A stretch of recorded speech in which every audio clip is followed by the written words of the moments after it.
I want to invite a few folks with those amazing signs to come join us up here so we can show everyone watching at home that we have signs that say housing equals dignity, housing equals justice, housing equals health, housing solves homelessness, housing, not handcuffs. Yes. Housing is a human right.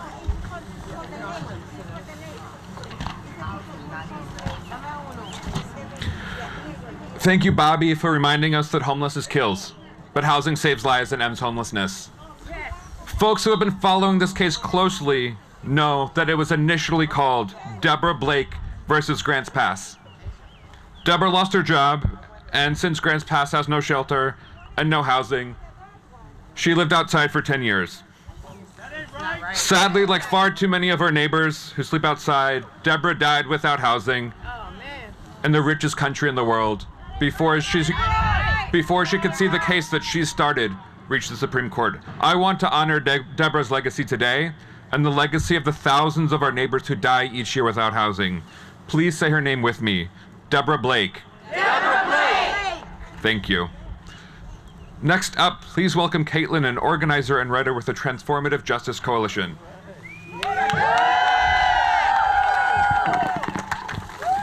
I am 31 years old.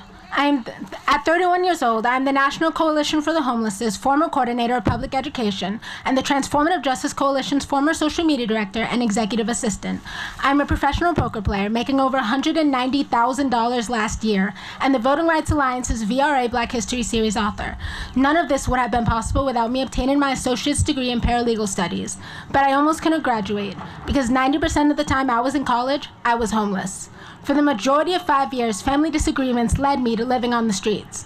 In 2013, when my adoptive mother kicked me out the last 3 weeks of my second college semester, I went to the Department of Social Services.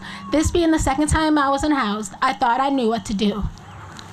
Instead, DSS told me to drop out of college because I wouldn't be able to make the 5 p.m. curfew imposed by the only shelter that had a bed available since I went to night school, worked during the day, and took public transportation. It was the last bed left too, so I would have to quit college immediately. I chose to get an education. Graduating with honors in 2016. And immediately working with lawyers such as Barbara Arnwine.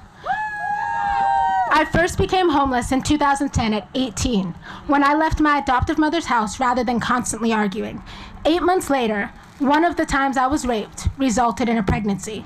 I made the decision to stay pregnant and have a baby, at the time telling my friends it wasn't a congratulations, because despite working and saving checks, I still couldn't afford a place to live. There was a public park that allowed homeless people to sleep at night, and the police shooed us away early in the morning. It wasn't ideal, but it was better than being raped by trusting to stay in a stranger's house or not being able to work because of a shelter's curfew, remote location, or strict rules. I fondly remember the first night I slept on a bench in this park, 4 months pregnant.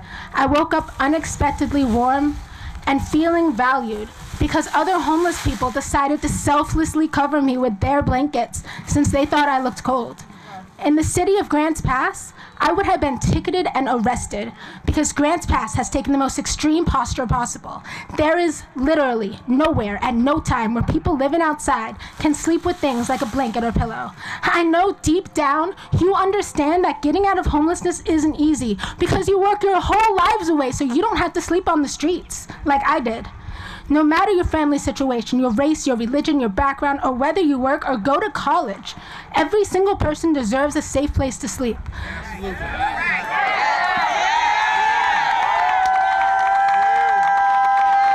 I want everyone to know that if you have family issues, try to resolve them, because they are solvable just like homelessness is solvable. Currently, my adoptive mother and I have a good relationship, as do me and my daughter, who was born healthy and has never spent a night on the streets.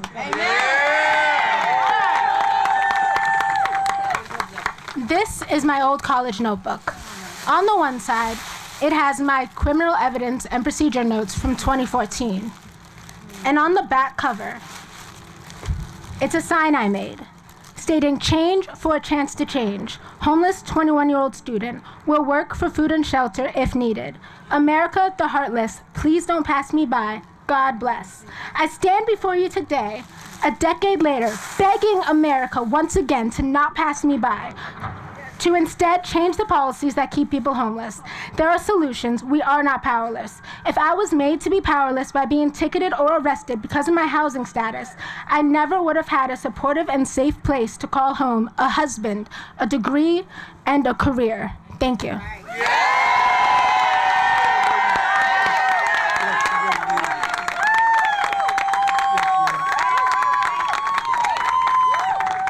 Thank you, Caitlin, so much for sharing your story and for your leadership. Please welcome next my dear friend and teacher, Amanda Andare, CEO of Funders Together to End Homelessness. Good morning! I come to you today not just as the CEO of Funders Together to End Homelessness, but as an ordained deacon at Martin Luther King Christian Church in Reston, Virginia. And many of my congregants, my fellow congregants, over 60 years ago were at the March on Washington for Jobs and Freedom, where they chanted, "Until freedom," right? Until freedom. And in my faith tradition, we often talk about our joys and concerns. Today, I come to you with many concerns, but also joy, because I have hope that our collective concerns about homelessness can be solved when we work together. I have a concern today, folks, because sometimes the people of God, those who want to live out our faith in this world, forget that means radical love and hospitality. Our neighbors without homes need welcoming that sees and honors their full humanity. And I don't know about you, but when I think of a loving God, I don't think about ticketing or arresting folks that have no place to go. I have a concern today, folks, because so many of our communities, the only safe place to sleep, might profess the love of God, but deny our neighbors shelter and housing because who they love, because of what they've done in their past, or because they just need a little bit more time and support to work on the issues that I know many of us would have if we had to sleep outside night after night. Do you have a concern? I have a concern because we know racism and oppression is baked into the fabric of our country, especially our housing systems, and it is the reason our housing and homelessness crisis impacts Black, Indigenous, and people of color disproportionately. And we ask, why do we default to arresting and ticketing folks instead of focusing on housing and humanity? It's because our national response to issues, when it often impacts people that look like me, result in locking people up rather than giving them hope with something so basic of a concern. So I have, with something so basic as a home, and I have a concern about that. But what brings me joy and hope, what gives me hope, friends, is that when we work together and when the rich resources of our country are coupled with love and care, we can focus on the actual solution to homelessness, housing. I have hope because despite our country's long history of racism, we can show the world what is possible when we recognize the problem, when we learn from our past mistakes, when we listen to the people most impacted and start to repair the hard done. And I have hope because the solutions to homelessness are possible when we welcome our neighbors inside, when we look around our community and say, hey, that building is not being used, that could be someone's home. I have hope because I know when we say to our community and government leaders that we want resources to focus on housing and giving people stability, we can show what is possible in these United States of America. We can show that joy does come in the morning when we give our community something so basic as an affordable, safe place to live and sleep.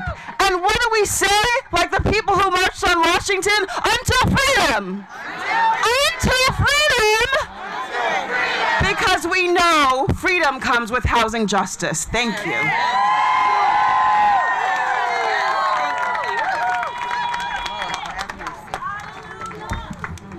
Thank you, Amanda. The Jewish holiday of Passover starts tonight. And at its core, Passover is a holiday about collective redemption and liberation. And I know that I am not free while 600,000 people in this country sleep outside every night. I know that we are not free while cities and states throw people in jail for the act of sleeping. And I know that we're not free as a country until we end and solve homelessness. So as we head into Passover, I'm bringing that with me, that ending homelessness is a moral act. And I know our next speaker, Reverend Dr. William Barber II, agrees. I am very, very honored to introduce Reverend Barber. Please give it up for him. Yeah, we're out of order, so.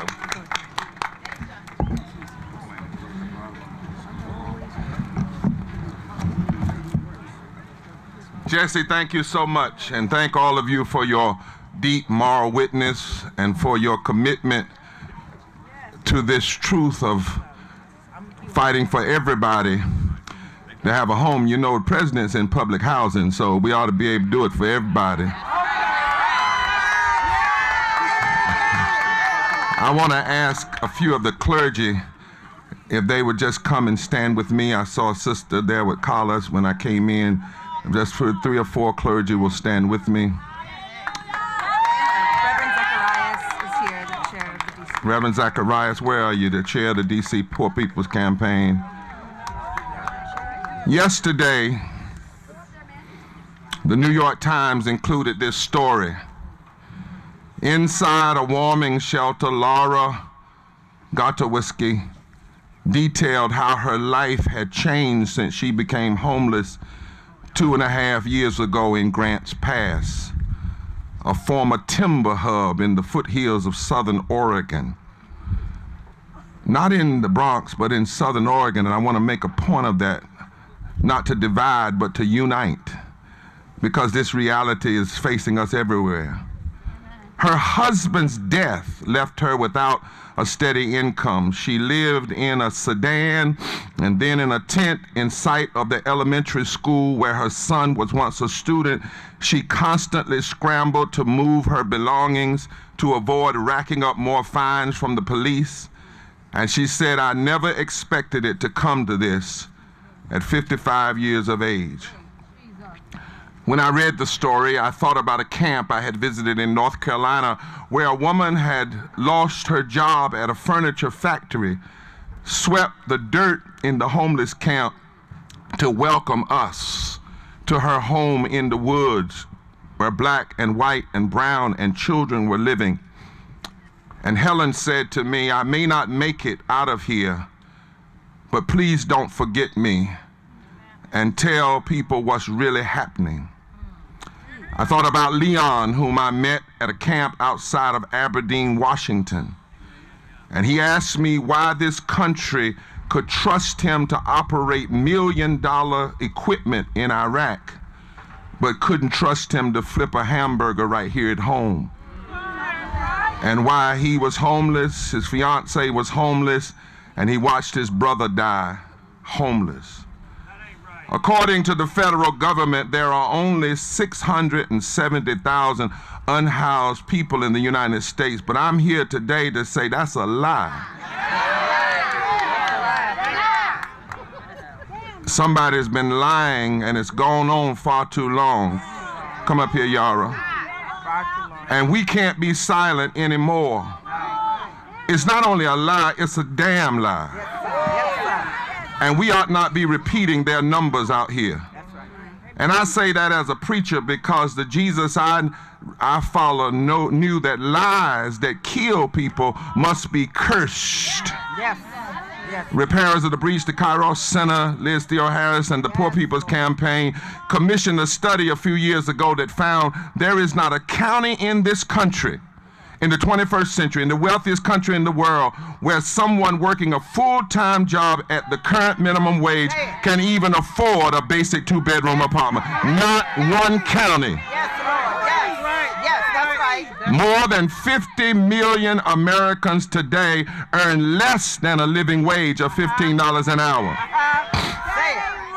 We may not have a good way to count them, but what we know is that there are tens of millions of Americans who can't afford a place to live, who are on the brink of homelessness, who are homeless some part of the year.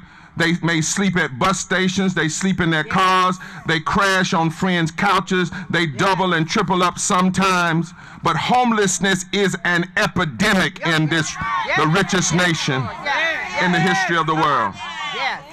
And when we don't tell the truth about that, then folks lie about people, and they lie about folk like Sister Laura and Sister Helen and Brother Leon.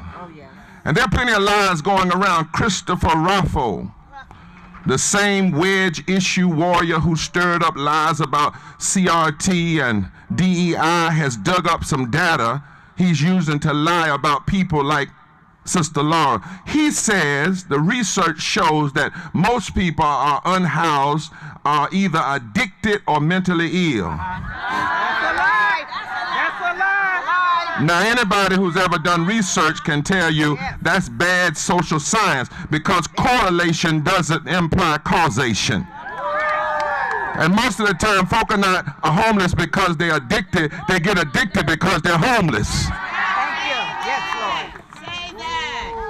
But we don't even need to have an argument about that, because we're not talking about the same group of people. It's not 670,000 people who are impacted by America's crisis of poverty. Today, it's 135 million people in this country who are poor and or low wealth. It's half of our children. It's over 40% of our adults. Percentage-wise, more people of color are poor and low wealth. But in raw numbers, white people are more. White people are 40 million more white people are poor and low wealth than people of color. 800 people die a day from poverty. 295,000 people a year die from poverty. When 7 people died from vaping, we had congressional hearings and White House coming together. It would take you 600 years of having funerals every day to bury the people that will die just this year from poverty. What they're doing, listen, and I'm almost through, they're trying to isolate a small group of people so they can blame them for policy decisions that are hurting nearly half of all Americans, and in truth are undermining the promise of democracy for us all. People are not addicted and then become homelessness. Our economic system is addicted to greed. Our economic system is addicted to what Julianne Malveaux calls predatory capitalism. Our system is addicted to greed rather than addicted to justice and compassion and a commitment to build affordable housing and to ensure social safety nets and shelters. We are addicted to bailing out banks and corporations and treating corporations like people and people like things. We bail out corporations when they fall because of greed, but we let people fall through the cracks. Human beings stumble into homelessness because of hard times. So this is why we're here today. We are here to tell the truth. If you lie about poor people, then you get away with blaming them for their problem.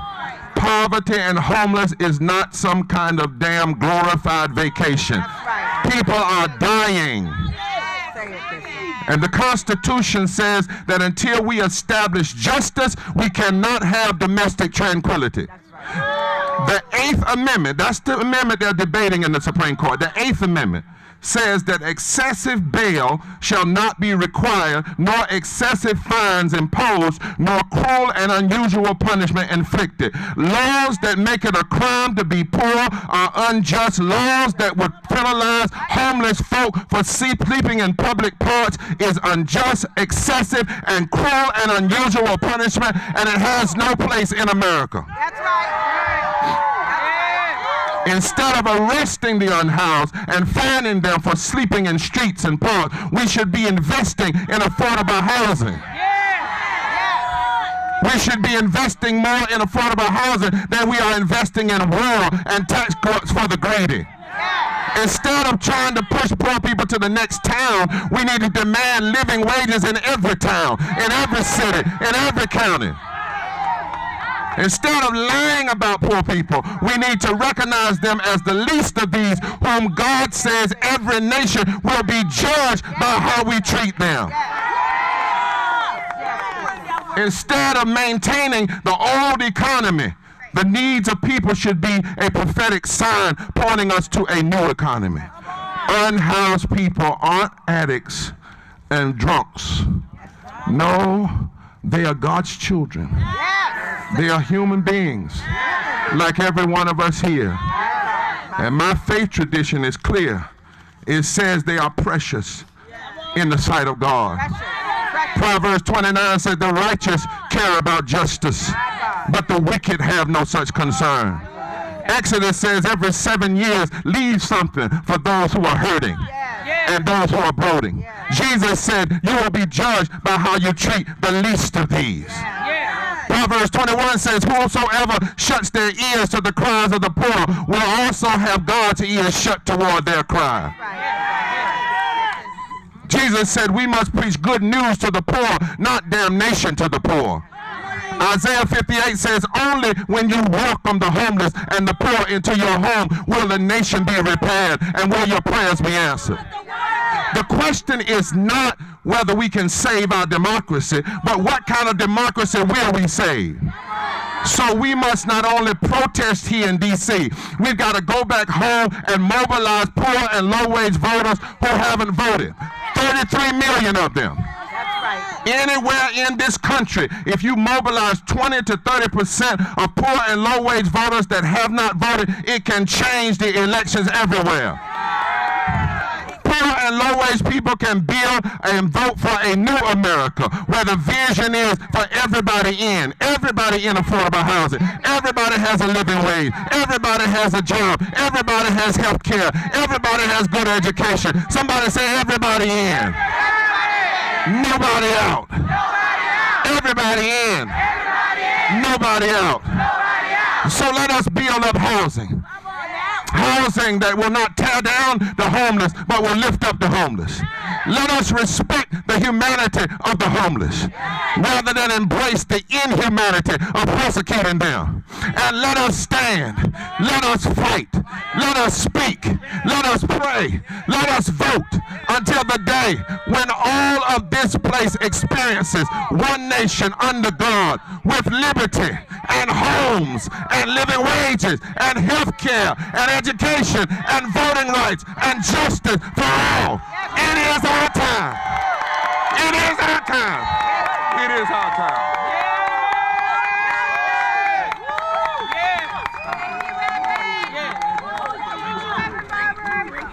For your glory, Father, for your glory. Hallelujah.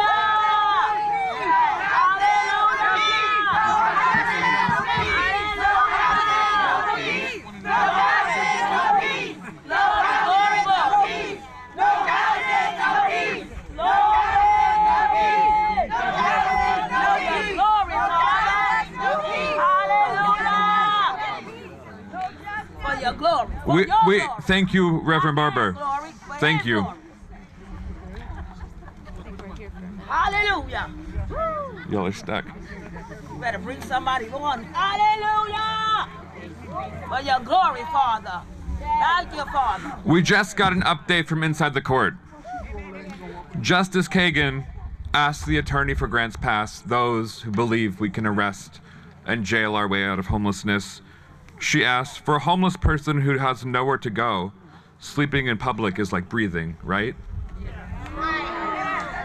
She also told the attorney for Grants Pass that you're on the wrong, that, quote, you're off on the wrong track when thinking about this issue. But speaking of Grants Pass, the town where this case started, it's important to remember that Grants Pass was a sundown town. A town that prevented black people from living there. In Grants Pass, like everywhere in America, past and current racism is deeply baked into our laws, policies, and practices. Right here in Washington, D.C., nearly 95% of people who experience homelessness are black. compared to about 45% of the general population. That is not an accident. This must remind us that homelessness is not caused by broken people, but by broken systems. To solve homelessness, we must work together to repair and transform these systems to build a world where everybody, regardless of their skin color or background, has the housing they need to thrive. But racism is not the only systemic driver of homelessness or poverty. Sadly, Latinx people, indigenous people, queer, trans, and gender non-binary people are all disproportionately impacted by homelessness. And gender-based violence is the same. Gender-based violence leads to homelessness for a staggering number of people each year. To tell us more about this, I am proud to call up Dr. Wendy Mahoney, Interim Director of the National Network to End Domestic Violence.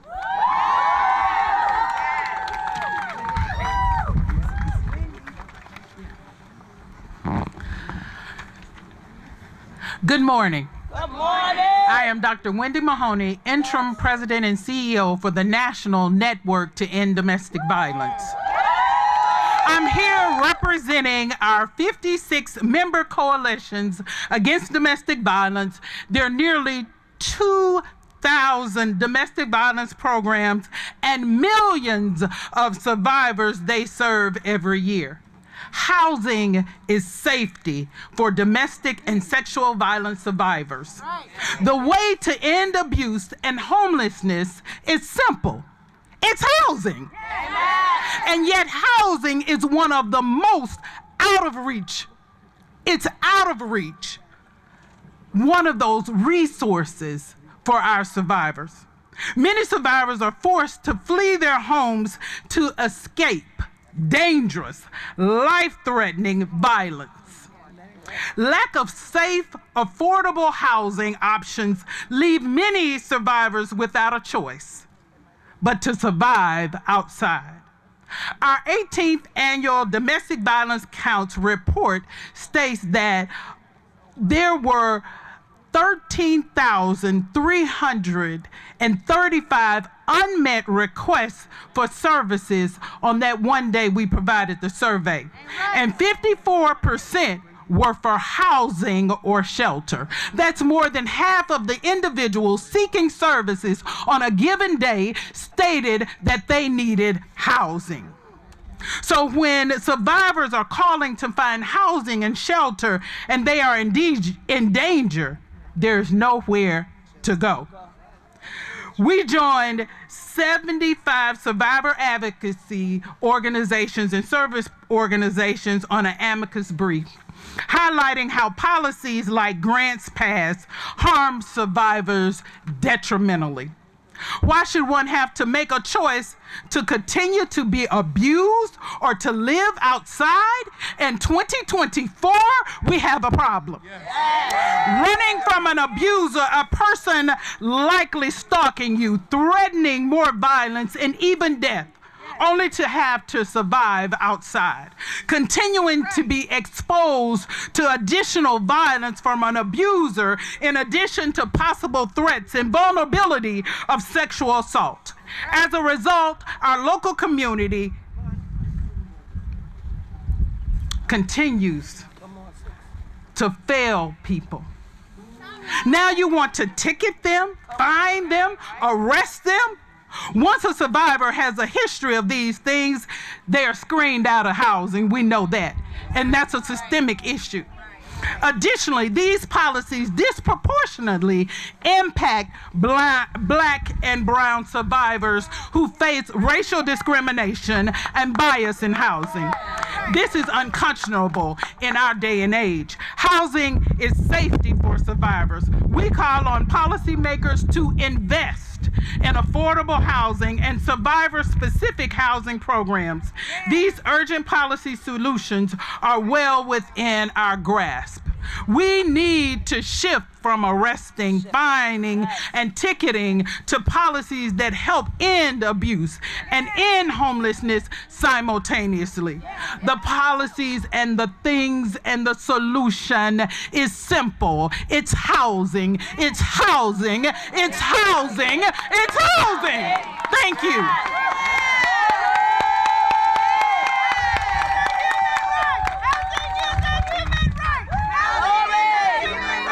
Housing is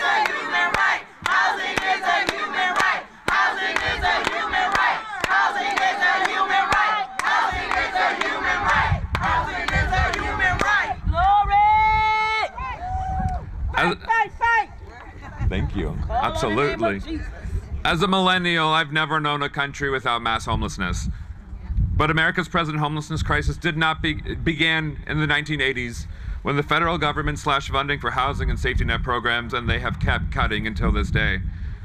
But when people see someone living outside, they don't call the White House, they don't call their senators, they call their local elected officials. Sadly, more and more local elected officials are pushing for jails and tickets, not housing and services, but local leaders have immense power to change things for the better. And Alderwoman Alicia Saunier from the 7th Ward of Louisiana is using her power. St. Louis is using her power to push for a city where everyone has housing. Please give it up for the Alderwoman. I'm so sorry. Okay. My father is from Louisiana, but I live in St. Louis, Missouri. All right. Thank you all. Nearly 10 years ago, the events leading to the Ferguson uprising sparked a fire within me, a commitment to public service. Today, I'm honored to contribute to our city's progress and represent the voices of my community as Alicia Saunier, Alderwoman for the 7th Ward of the City of St. Louis. Every single one of us deserves a safe space to lay our heads at night. But my whole life, I've seen how it can feel like a luxury for someone to be able to afford a stable home. As a local elected, I see on the ground every day in my community how cruel and ineffective policies put cities in a position when we don't have enough shelter capacity and laws on our books that focus in on banishing away, fining, and arresting our unhoused neighbors. Our unhoused neighbors are people too. With dignity, with emotions, with hopes and dreams. And that's why I know that the best way for local elected officials to address homelessness is to provide them with a place to call home. Punishing people for trying to survive outside is not only dehumanizing, it's ineffective. I know that I and people like me remain disproportionately impacted by the issue of homelessness. In St. Louis, our Black residents are 4 times as likely to be unhoused than our white residents. 20% of the children who attend St. Louis public schools, which is estimated to be an 80% Black district, experience housing insecurity. That ain't right. Nationally, we know that majority of unhoused women are searching for safety and from domestic violence. These are cruel facts, but in today's America, the way that we treat our unhoused community is not unusual. St. Louis, like so many other cities, struggles with having appropriate and adequate space for unhoused families. I think of Ms. Hosen, a passionate elder, healthcare worker, who, after becoming a widow, was unable to afford her home and couldn't find shelter space that would accommodate both her and her 14-year-old son. I think of the Echoes, a married couple who came home one day and found all of their belongings strewn across their rental unit with an eviction notice, only to find that there was not enough shelter in our city to accommodate them and keep them together as a family. That ain't right. I think of myself, my teenage self, my mom, my little brother. We were forced out of our home when my mom returned home from a concert too late for her husband's taste. He met my mom's late arrival with violence, and the next day while he was at work, my mom, my little brother, and I, 2 men in a truck, packed up everything that we owned and moved. This is cruel, but this is not unusual. As a member of Local Progress, a network of 1,400 local elected officials fighting for racial and economic justice, I know that this is not something specific to St. Louis. From coast to coast and everywhere in between, in small towns and big cities, we're seeing how many of our most vulnerable are affected by homelessness and how $100 tickets and jail time continues to devastate our communities. That's why 156 local elected officials signed on to support Gloria Johnson and tell SCOTUS to support solutions that provide people with needed housing. So what is the solution? Providing people with permanent, stable housing that meets their needs and services like healthcare, case management, mental health support, and income coaching. That's why in St. Louis, I introduced an unhoused Bill of Rights, and we are working to make it easier for our city to build needed shelters to bring people experiencing homelessness into an eventual place that they can call home for the long term. And we got so close during our last legislative session with the split vote that just came 1 vote shy. And this isn't just in St. Louis. In Houston, Philadelphia, Denver, Oklahoma City, New York City, we have seen that the solution to homelessness is to provide the full spectrum of housing. The places spearheading these policies are seeing unhoused residents find permanent, stable housing at higher rates than others, and capitalism should like this, at much lower cost than other cities. It is cheaper to house people than to incarcerate them.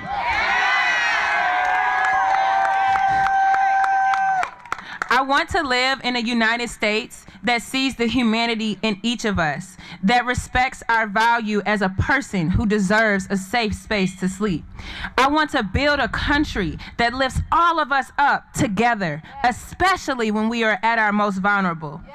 We are the ones we've been waiting for, and it's our policies, our laws, and our practices that show what our values and our character truly are.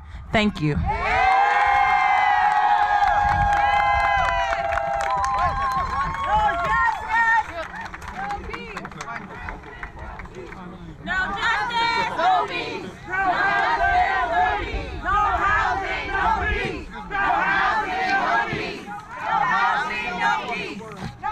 It's all you. Brothers and sisters, we want to do one thing in the middle of this. Just give it up for Jesse, too, and all of the organizers. Quickly say, housing is a human right. It shouldn't be Democrat or Republican, just a human. And let's make sure we don't pit ourselves against each other. When we do the stats, tell all of them. Homelessness among black people, homelessness among white people, homeless among Asian, homeless among indigenous, homeless among Asian, Latino, because what they want to do is split us up and marginalize folk and make issues. Somebody just told me to say low wages and low income. Don't just say one or the other, right? You see what I'm saying? Make sure we use the language that doesn't trap us in their language and their numbers, which means everybody in, nobody out. So on June 29th, we're calling for a mass poor people, low-wage workers assembly, moral march on Washington and to the polls on Pennsylvania and 3rd at 10 o'clock. Want to ask all of you to tell somebody and join it. We're inviting impacted people, poor and low wage, low income, religious leaders, advocates. And one of the things that we're doing, lastly, is this is the 60th year of Freedom Summer. Did you know that in Wisconsin, Pennsylvania, North Carolina, and Michigan, in the last election, the total margin of victory was only 270,000 votes? The number of poor, low income, and low wage voters that didn't vote, they were already registered, was 4 million. Which means if just 5% were to move, we determine, poor low-wage folk now make up 30% of the electorate and 40% in battleground states. Nobody's talking about that because they don't want us to know that God has fixed it so that the stones that the builders rejected now have power. So Yara's gonna sing a song to remind, we want everybody to join in. It's called Somebody, which one you gonna do? I'm gonna let her come. But you gotta have a movement that sings too.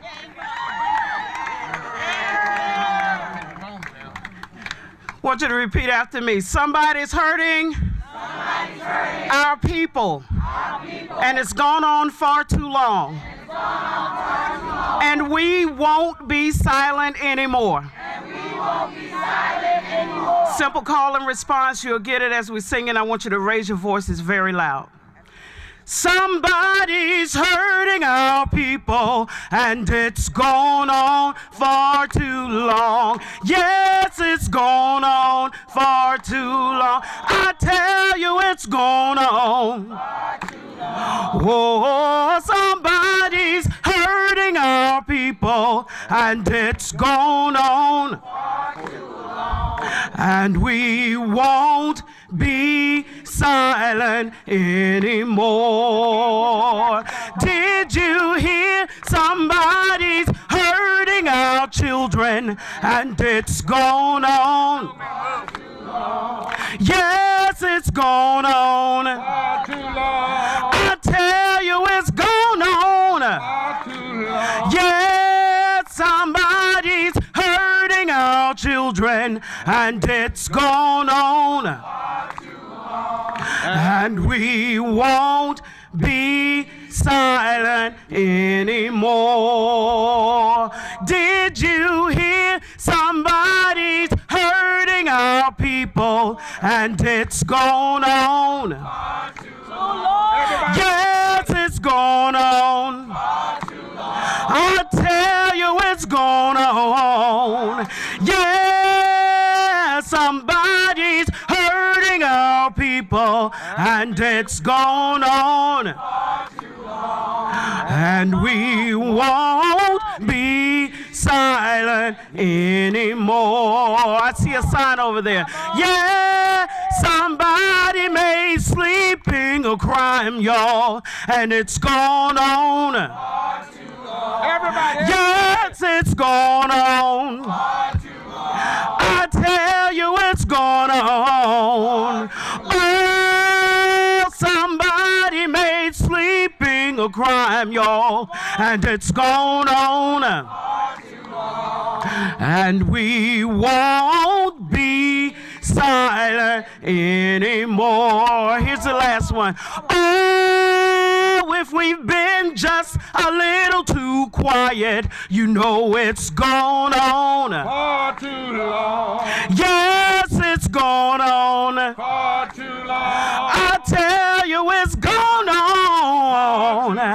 Oh, if we've been just a little too quiet, you know it's gone on. Far too long. And we won't be silent anymore. And we won't be silent. And we won't be silent anymore. One more time. And we won't be silent anymore.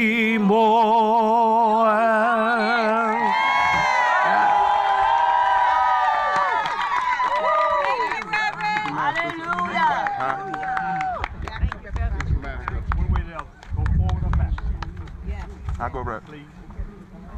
Can he go forward, please? Yeah. Give him time. Give him time. Yes. Thank you, brother. Thank you, brother. Thank you. Thank you. Donald, I'm going to call you up. Thank you. Going back to the corner. Turn around. Crowd back. To the corner. Our next speaker, Donald Whitehead, needs no introduction. Donald fiercely leads the National Coalition for the Homeless and is a world-renowned expert on homelessness. Donald always reminds us that if we are not centering the voices of people who have been homeless, we are not actually doing the work of justice. Donald, thank you for your leadership. It's an honor to pass the mic over to you. Absolutely.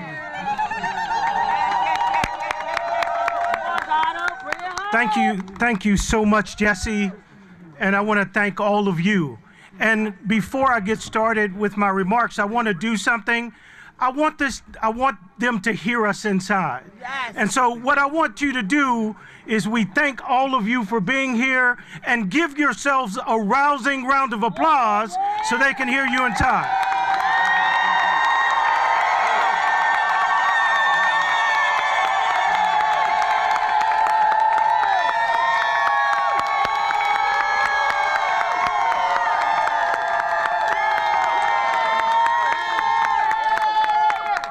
So again, I want to thank you all for being here today, and I also want to thank the hundreds of people across the country that are doing protests in over 30 events across this country. I want to thank all of the groups that came together. This is historic. We sometimes operate in silos in the national advocacy movement, but we're not doing that anymore. We all came together today to make sure that people around this country who are experiencing homelessness know that we have their back. They know that we care. And you show those in power in this country that arresting, fining, and ticketing our neighbors does not make homelessness better. It is a costly way to make homeless people invisible and homelessness worse. We should have realized a long time ago that we can't arrest our way out of issues. Throughout history, we have encountered forks in the road. This is one of those moments. And we can choose one of two paths. One that says we're a country that fulfills our promises, like those in the Declaration of Independence or on the Statue of Liberty. Give us your tired, your poor, your huddled masses, yearning to breathe free, the wretched refuse of your teeming shore. Send us these, the homeless, tempest-tossed to me. Or we hold these truths to be self-evident, that all men are created equal, that they are endowed by their Creator with certain unalienable rights, and among those are the rights to life, liberty, and the pursuit of happiness. Sadly, we are compelled to continue a path towards constantly breaking those promises, subjecting our neighbors, our veterans, our seniors, and our children to harsh penalties for a lifestyle that they do not choose. People do not choose to be homeless. They are forced into homelessness by a safety net riddled with holes. Homelessness is not the result of a moral deficiency by people experiencing homelessness. Homelessness is the result of broken promises following deinstitutionalization, the failed strategies of mass incarceration, and redlining, among a long list of broken public policies. Because of these failures, people experiencing homelessness are not met with open arms or compassion. They are confronted with handcuffs, fines, and violence. It is impossible to pursue happiness on the ground in McPherson Square. It is impossible to pursue happiness in the backseat of a Buick in Baltimore, Maryland. Communities are denying the fundamental rights to sleep, stand, or sit. We can do better. Housing should be a human right. Jobs should pay livable wages. We should have health care for all. Our challenge is that our country does not have the political will to pursue those things. And so we must use the power that we have. And that is the power to organize. Power concedes nothing without protest. It never has, and it never will. So let's keep protesting. Let's bring America home, and bring America home now. In this country, we've gone to a place where we believe that we can end homelessness, but we accept the conditions as they are here today. But Martin Luther King said, let's cast poverty into the junk heaps of history and have everyone living in a home. In America, that was Martin Luther King. We shouldn't accept it then. We didn't accept it then, and we shouldn't accept it now. Housing is a human right. Say that one more time. Housing is a human right. Every citizen deserves the right to sleep in the richest country in the history of the world. And as I end today, again, I want them to hear you. Housing, not handcuffs. Housing, not handcuffs. Housing, not handcuffs. America, do what's right.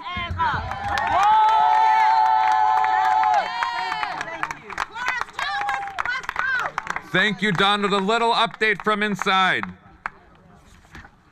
Justice Sotomayor, where do we put unhoused people when every city, village, town lacks compassion?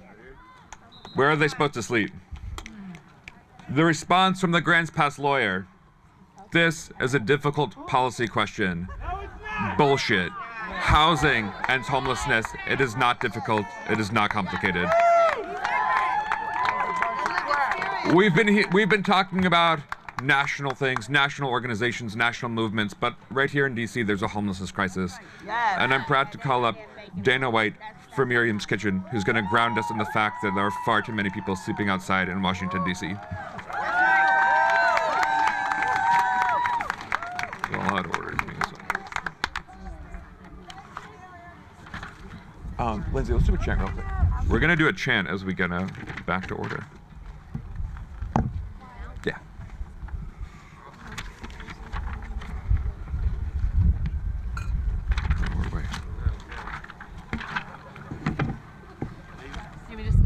Yeah, just do it. All right.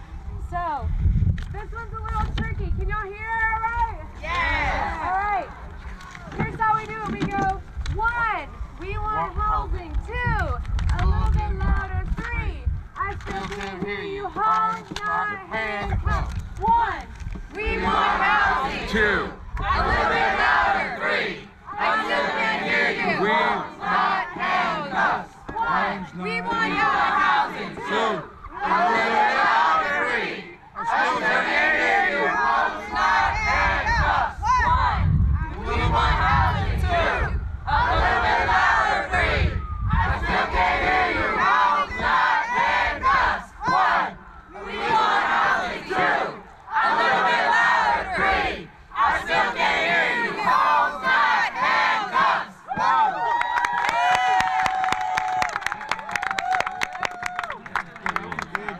After the next channel, put you in. Yeah.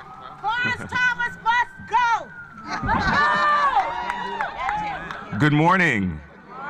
And to those of you who traveled to be here and stand on the right side of history, welcome to DC.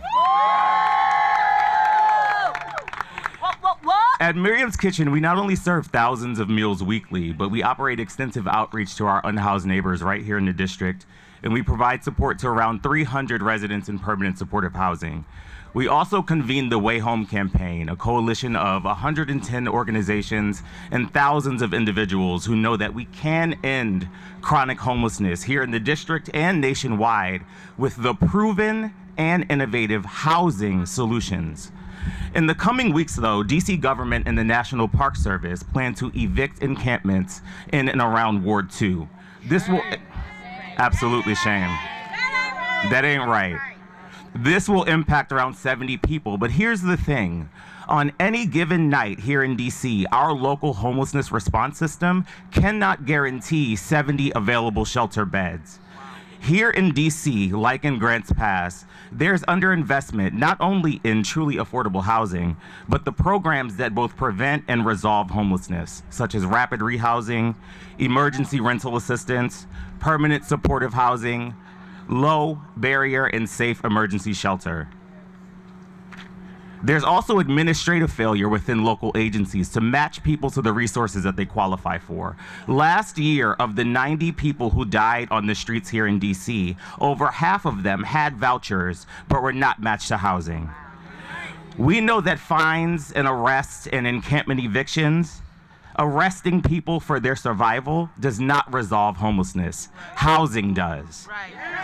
In DC and nationwide, due to structural racism, homophobia, transphobia, Black and LGBTQ people are more likely to be rent burdened and to experience homelessness. These communities, my communities, are more likely to be impacted by both the underinvestment that I mentioned earlier, but also a carceral response to poverty. Homelessness is and has always been a matter of political will, not scarcity of resources, but the immoral allocation of resources. Not a lack of evidence of what works, but an over-reliance on police in the absence of moral leadership. This case is about housing justice, yes, but it's also about racial justice. It's about LGBTQ equality. It's about disrupting a poverty to prison cycle. It's about whether we want to be a nation where every human being, regardless of their background, regardless of their productivity under capitalism, or their lack of resources, can survive. We're here today to tell the court to affirm the human dignity of our neighbors. We're here today to say with absolute conviction that housing is a human right. We're here today to demand in front of the nation and the world that in DC and Grants Pass, from our largest cities to our smallest towns, that housing solutions be prioritized over fines and arrests. That none of our neighbors be treated as disposable. That when we are in need, none of us is treated as disposable. I thank you for your solidarity. Welcome to DC. I believe that we'll win.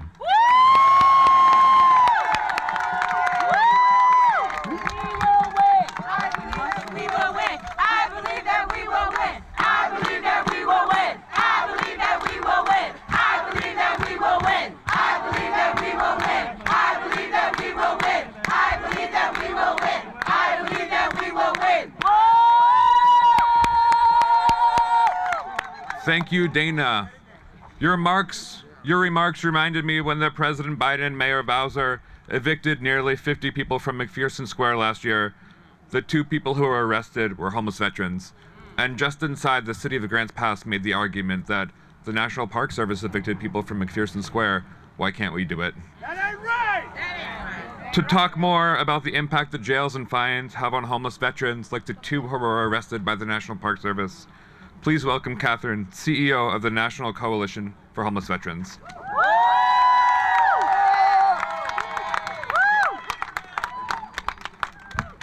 Good morning. Good morning. I'm Catherine from the National Coalition for Homeless Veterans. Our organization partnered with the UCLA Veterans Law Clinic and 45 organizations on a brief to help this court and this country understand that you cannot arrest and/or find your way out of homelessness. Right. It's impossible. No way. And there are a few universal truths that veterans and civilians grapple with across this country. Housing is too expensive. Yes, it is. We know minimum wages haven't risen meaningfully across the nation. We know that so many people face challenges accessing healthcare services and other supports. And we know that persistent historical, racial, and other types of discrimination impact housing outcomes. While veteran homelessness decreased dramatically in the last decade due to local partnerships, increasing federal focus, and investments in proven solutions like housing and services, unsheltered veteran homelessness rose between 2022 and 2023. There are over 35,000 homeless veterans in this country on any night. And as a subset of the American population, the struggles of everyday Americans are familiar yet amplified in unique ways. Veteran homelessness has in fact decreased by over 50% since 2010, showing us that solutions for homelessness exist, not just for veterans, but for everyone. Right. Here's what works. We've seen increased federal investment and coordination. We've seen continued focus on housing-oriented solutions. We've seen enhanced employment services for homeless veterans.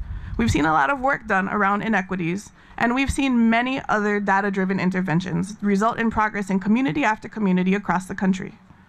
You know what doesn't work? Fining and ticketing people who are outside, forcing them to move, and banishing them from their community. The court must understand that their ruling could have dire consequences for unsheltered veterans and for everyone.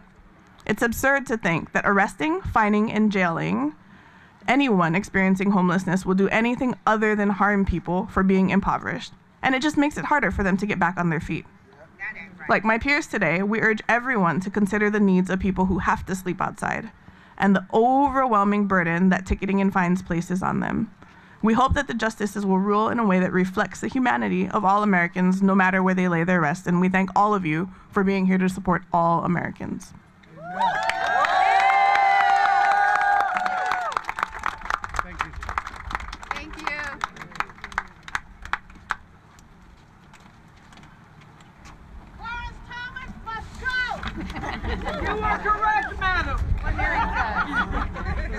I know it's a beautiful day here in DC, but we have to remember that in Grants Pass, just like their extreme homelessness policies, the weather's extreme. On Wednesday, it was 28 degrees. Yet under their extreme ordinances, Grants Pass locked people up and gave them tickets for wrapping themselves up in a blanket in the middle of a sub-zero winter. The cruelty is the point. I'm pleased to call up Dr. Rajni Shankar Brown, Chair of the Board of the National Coalition for the Homeless and Distinguished Chair of Social Justice Education at Stetson University, to help us connect the lines between homelessness, climate change, and justice.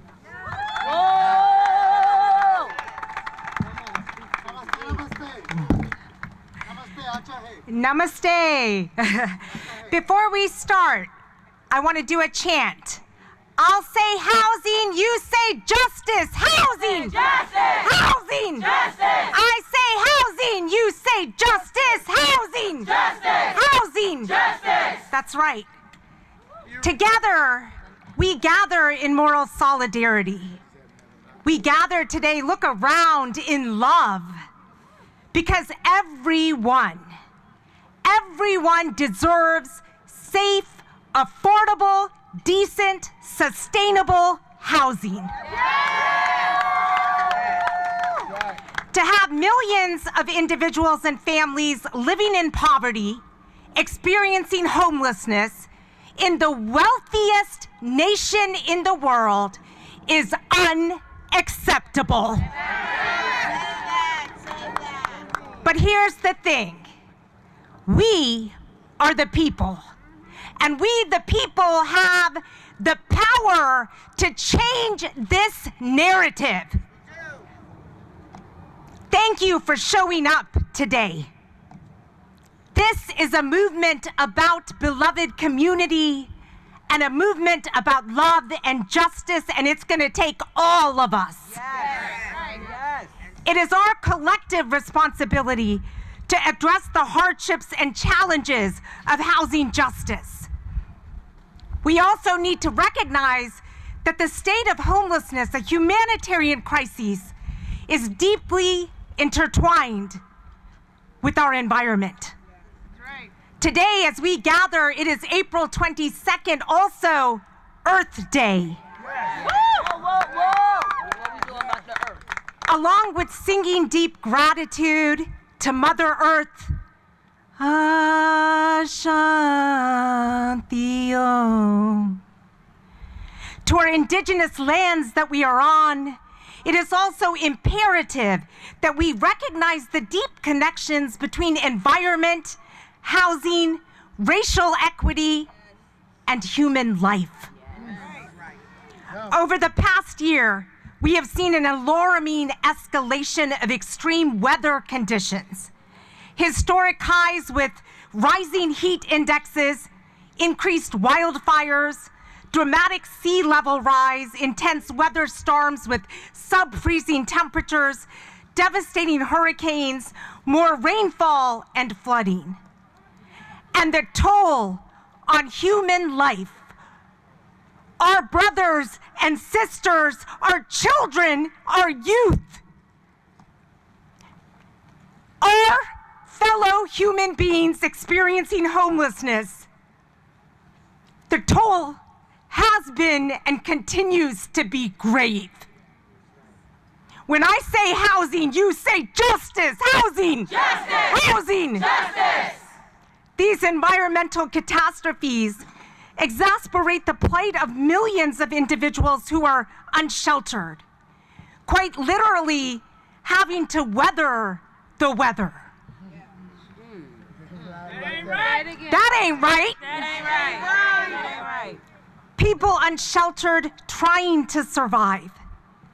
Homelessness in our nation reflects decades of failed housing policies, soaring rents, stagnant wages, intensifying climate impacts.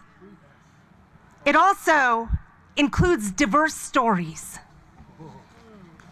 It includes our veterans who have sacrificed to serve for our nation. It includes our grandmothers and grandfathers, adults above the age of 65. It includes our babies, our children, our youth, our future. And homelessness and environmental degradation disproportionately impacts Indigenous, Black, and Brown communities. But it impacts all of us. All of us. And it is up to us to work together to disrupt this unacceptable and criminal narrative. We must protect human life and our planet. Right. Homelessness does not call for handcuffs. It calls for housing. Homelessness does not call for handcuffs, but calls for radical empathy. Yes. It calls for public health. It calls for a true democracy that honors our shared humanity. It calls for elected officials and those in leadership positions to do what is right. Homelessness calls on us, all of us, to build a coalition of coalitions focused on compassionate, real, sustainable solutions. Billionaire-backed organizations are actively pushing policies that are making things worse. The fact that billionaires are getting richer while people living in poverty struggle for basic rights, housing, and food compels us to question the morality of our systems and to collectively demand social change. Arresting and ticketing people who are simply trying to survive is not logical or humane. It is also counterproductive and far more expensive than investing in housing infrastructure. This is about humanity, it's about dignity, it's about all of us. America, the beautiful. Be beautiful. Be just. Invest in housing and make sure that people have opportunities to live. As we gather today, our rally is an urgent call to action, a vision for a more loving and just society where everyone has access to housing and the comfort of a place called home. We owe it to our children and to each other, and we must keep marching until all of us are home.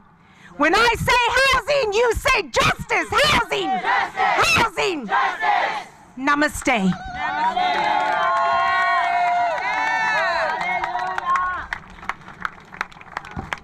Another quick update from inside before our next speaker. Neil Gorsuch. You end up in jail for 30 days, then you get out. You're not going to be better off than you were before in finding a bed. He's right. Homelessness doesn't solve housing doesn't work. Jails and fines don't work. Housing solves homelessness. Housing works. I am proud to turn it over to Ann Oliva, the Executive Director of the National Alliance to End Homelessness.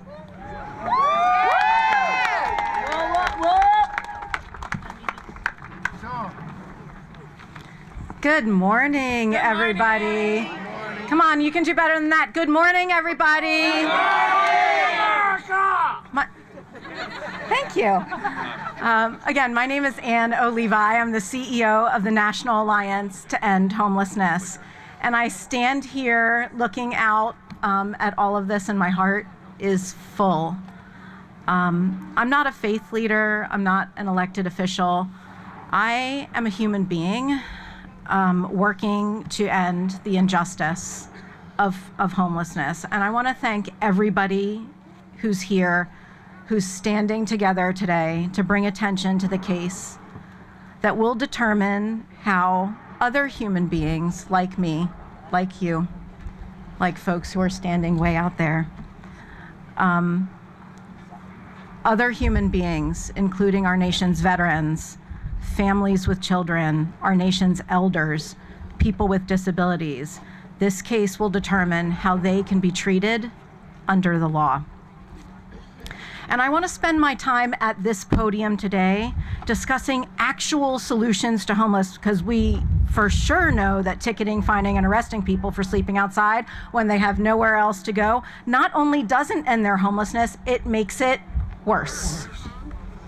We all know it's common sense. It makes it worse. Nationwide, we have a shortage of about 7.3 million units of available and affordable housing for people with the lowest incomes. And as a result, there are more than 250,000 people living unsheltered on a given night across America. Homeless systems nationwide are succeeding in housing people. They are, but can't keep up as more and more people enter homelessness for the first time. The national data show that in 2022, on average, about 17,000 people became homeless for the first time each and every week in 2022. 17,000 people. These problems cannot be solved by fines, tickets, or arrests. Our nation's leaders need to fund the long-term solutions that we know work: safe and affordable housing and wraparound services. And in the meantime, they must also support strategies like outreach, like behavioral health and health services, and housing-focused shelter that keep people as safe and healthy as possible. We know this works because, as my good friend and colleague Catherine said, because it worked for veterans, whose homelessness numbers were cut in half by providing affordable housing with the services that veterans wanted and needed. As elected officials in Grants Pass and elsewhere confront these challenges, they are uniquely empowered. Instead of criminalizing people and fining them and arresting them, they are uniquely empowered to use their influence to advocate for federal, state, and local leaders to step up with the resources that could prevent and end homelessness in America. And those resources include the following: increasing housing affordability through major and sustained investments in our nation's rental assistance programs. Right now, only 1 of every 4 households that is eligible for federal rental assistance can receive it. It also includes investing in the production and preservation of housing affordable to those with the lowest incomes. It includes continued and robust investment in our nation's homelessness assistance programs, and it includes making it easier for people to access the health and behavioral health services they need. These things happened just a few years ago during the pandemic, at least some of them did, because government decided to make it happen. It's a choice. Our leaders need to support what's proven to work rather than revert to failed policies of the past. Safe and affordable housing is a win for everyone because it makes us stronger, and communities will support leaders who fight for it. Again, my heart is full looking out at this crowd. I thank you all for being here today. I hope your hearts are full too.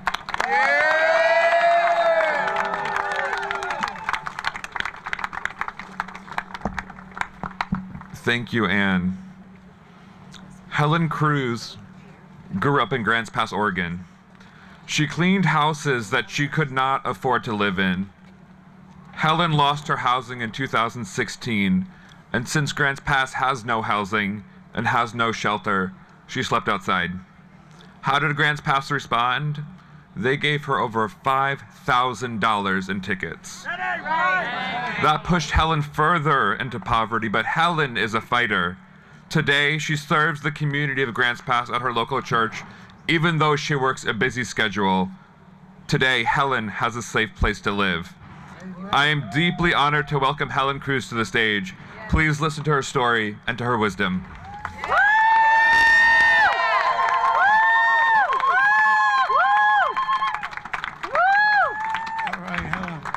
everybody. Thank you for having me. My name is Helen Cruz, and I have been a resident of Grants Pass forever. I've been homeless off and on for many years in that town. Deborah Blake was a very dear friend of mine, and she is one of my inspirations for being here today. She has put some drive in me, and I want to make sure that everybody knows that, you know, she was somebody who was a force to be reckoned with. And I didn't want to see what she started go to the wayside. So that's the reason I'm here. In all of my years of being homeless, the only thing that I ever wanted was to be heard. And thankfully for the people and the amazing people that are here today, I get that opportunity.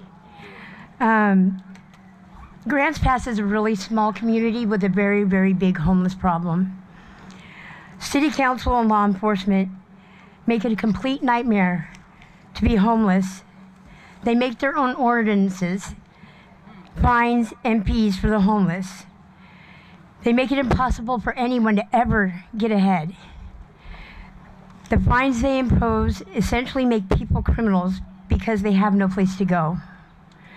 Nobody should have to be subject to intimidation, bullying, and live in fear of being punished because they don't have a home.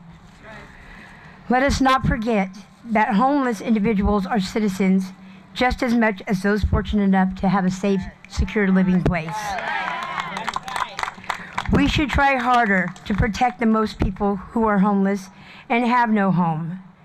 Kindness, compassion, and empathy go a long way, and it doesn't cost a dime. Housing instability for someone like me and all others out there can mean the difference between life and death. I have lost so many friends out there because they were too hot or they were too cold. That ain't right. And it's not okay.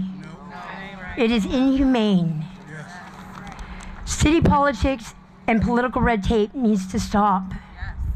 Affordable housing is the only solution for the crisis that has plagued our nation.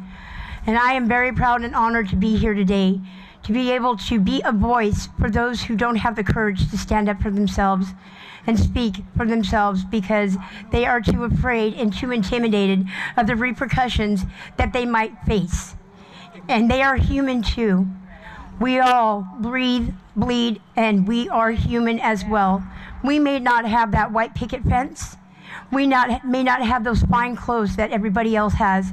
But in the long run, when the day is over, we are still human. And it is not okay to be put in a category that puts us less than anybody else. We deserve respect, dignity, just as everybody else does. And I do believe that there is a way to bridge this gap. And the sooner we do, the better off everybody's going to be. You know, people need to stop sticking their head in the sand and realize that everybody out here is human. And not only that, Jesus was homeless. You know, so it's like, you know, we're supposed to be kind to our others, our fellow man. And the sooner we start doing that, the sooner there's going to be a difference. And housing is the only solution. That is the only solution that is going to make it any kind of difference. I came all the way from Grants Pass, Oregon. First time I've ever been on a plane. Okay. But you know what? I am very proud and very honored, and I'm very humbled to have been a part of this. Because I do believe somewhere it's going to make a difference. Thank you guys. Thank you very much.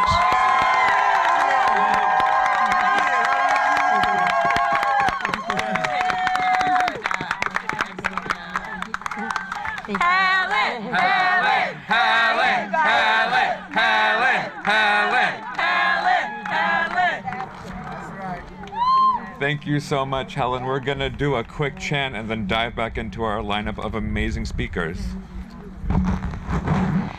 Y'all, this one comes, all these chants we're doing come from the streets of Nashville that we've been doing for over a decade, and we just change them up a little bit for here. So we've got one that we want to teach you, and it goes like this. Supreme Court of the United States, SCOTUS, right? SCOTUS, now's the time. Homelessness is not a crime. SCOTUS, now's the time. Homelessness is not a crime. SCOTUS, now's the time. Homelessness is not a crime. SCOTUS, now's the time. Homelessness, let them hear it. SCOTUS, now's the time. Homelessness is not a crime. SCOTUS, now's the time. Homelessness is not a crime. One more Sherman. When housing is under attack, what do we do? When housing is under attack, what do we do? When homelessness is under attack, what do we do?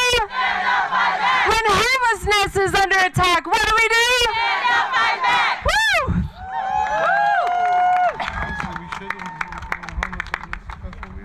Thank you. There's a myth that keeps coming up around this case. The myth is that people choose to live outside, to live without housing, to experience homelessness. In my decade of work to solve homelessness, I've never met anyone who said, when I was little, I dreamed of being homeless when I grew up.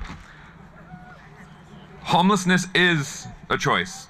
It is a choice made by our elected officials every day when they fail to fund the solutions that end homelessness. Solving homelessness is a choice, and to talk more about what choices our elected officials should and must make to actually solve homelessness, I'm proud to turn it over to Diane Yentel of the National Low Income Housing Coalition. You got it. I'm going to take this down now. Thank you. I'm so glad to be here today with all of you to stand for the rights of unhoused people and to say housing is a human right. We all need a safe, decent place to live. And homelessness is caused not by individual fault, but by systemic failures to make homes affordable to all. Nationally, there is a shortage of over 7 million homes affordable and available to renters with the lowest incomes. In Grants Pass, for every 10 of the lowest income renters, there are just 2 apartments affordable and available to them. Renters in Grants Pass and in every community across the country are struggling with high rents and wages that can't keep up. But despite this crisis, Congress, right across the street from us, refuses to fix a broken housing system where 75% of people in need of housing assistance receive nothing. And as a result, far too many people face eviction and become homeless. It doesn't have to be this way. Homelessness is solvable when policymakers act, not to blame and arrest and make things worse for people who are homeless, as too many policymakers do, not to threaten to cut or eliminate proven solutions, as some Republicans have done. No, homelessness is solvable when we take action to make homes affordable for everyone, starting with the lowest income people. During the pandemic, Congress responded to unprecedented housing need and to our calls to action with historic protections and resources. It was the biggest federal intervention to keep low-income people housed in history, and it worked. Those actions cut evictions in half, kept millions of families stably housed, moved many unhoused people to safety. During the pandemic, we proved that when we have the resolve, we can prevent and end homelessness. But then, Congress let all those protections, all those resources expire. Rents skyrocketed, inflation soared, and as rents and costs increased, so did homelessness. And this was not only tragically predictable, it was entirely preventable. If Congress instead had enacted the Build Back Better Act with its $150 billion in funding for affordable housing, We could have ended all unsheltered homelessness in Grants Pass and nationwide. But Joe Manchin and Kristen Sinema and every single Senate Republican killed that bill. And with it, that opportunity to end homelessness. So let's be clear. We will end homelessness when we build the political will to fully fund solutions. Because homelessness is a choice, not of the people who experience it, but of the policymakers who create and sustain and worsen it. And we can and we must demand leaders who choose otherwise. Thank you for being here today.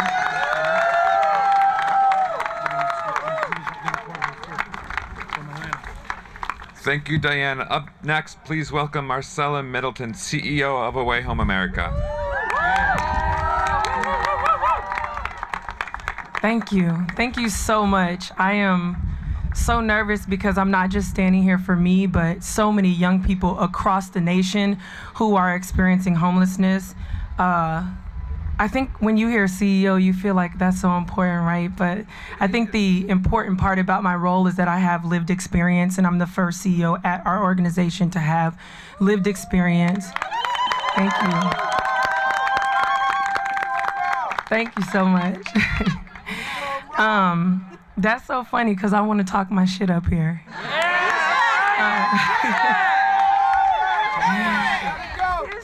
I just find it crazy that we even have to be here to ask for help. That's crazy. I mean, to ask for housing, like the most basic need that all of us need. And I thought it was just so, like, it was such a word when the Reverend Barber said that the president has public housing. That's a word. How can he have that, but we're not even trying to make sure our young people and just all humans have that? That doesn't make any sense. It's mind-blowing.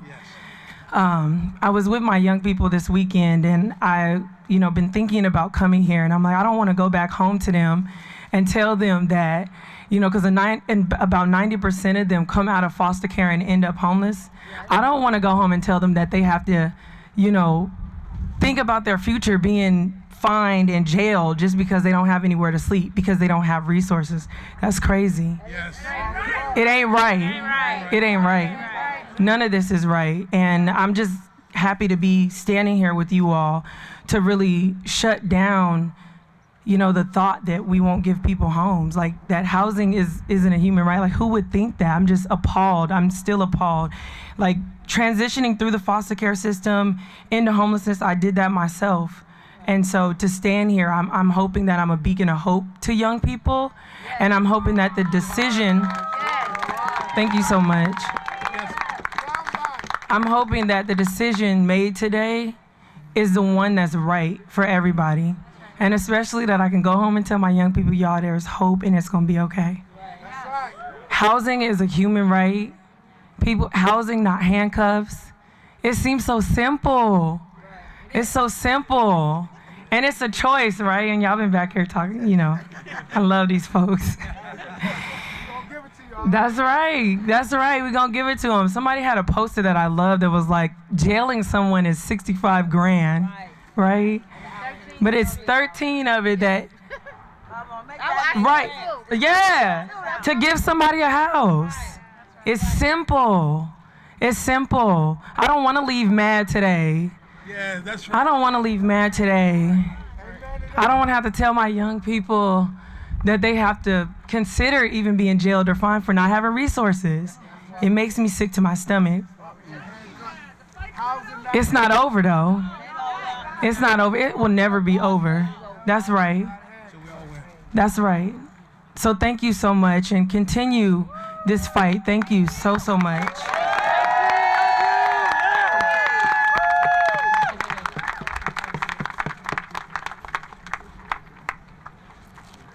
Marcella talked about hope.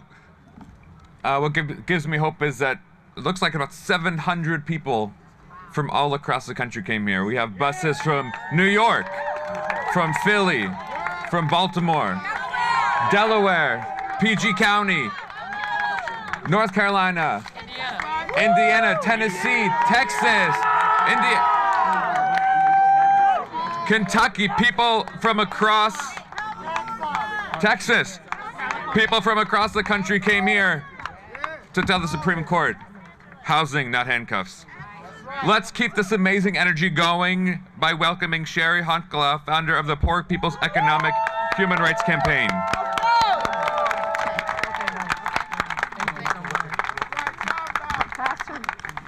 Come up here. All right. So, my name actually is Reverend Sherry Handcuffs.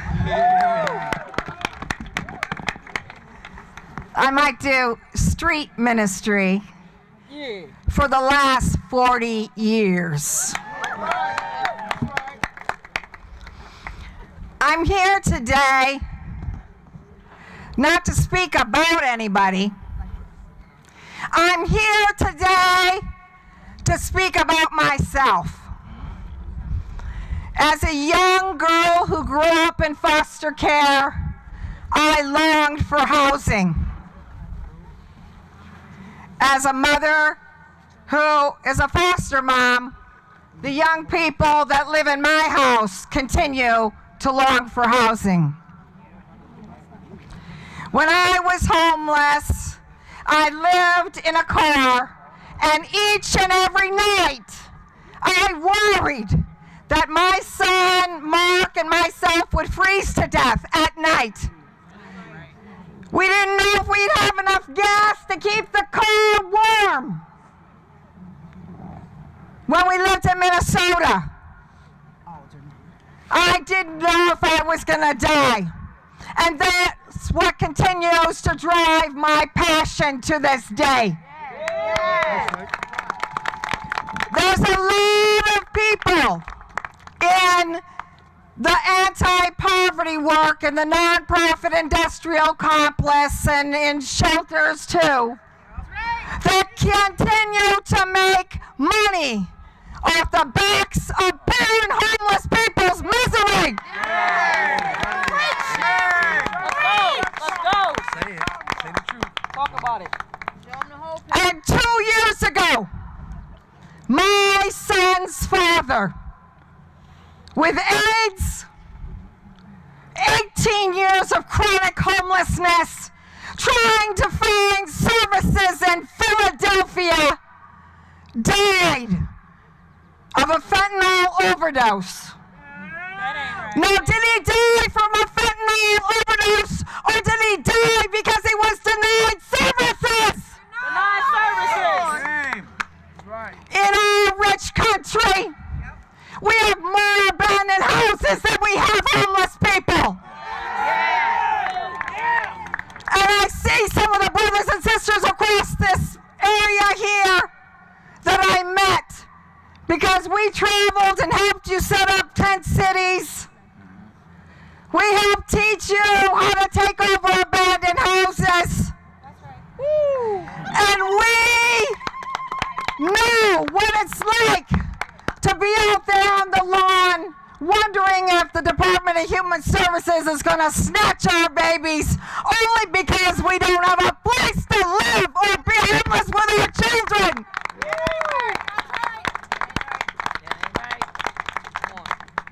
This is going to end. Because we that live on the bottom, we're going to get organized and we're going to go for the top.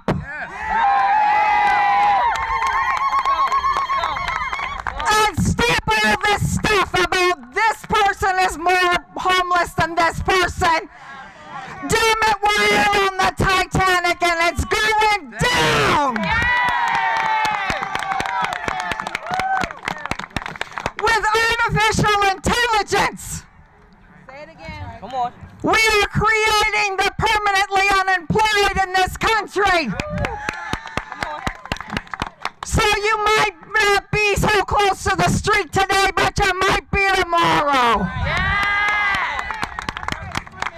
So while you're in there making decisions that impact the majority of people's lives, damn it, you better think about that too. So that's why it's important for me to say that we will also not be pitted against our brothers and sisters who are homeless because of this government and our military spending. Our brothers and sisters in Palestine, in Haiti, in Brazil, in Venezuela, you name it, around the entire world.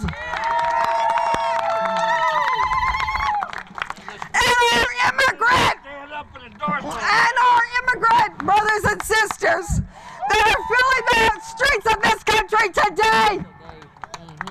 There's enough to go around for everybody. So we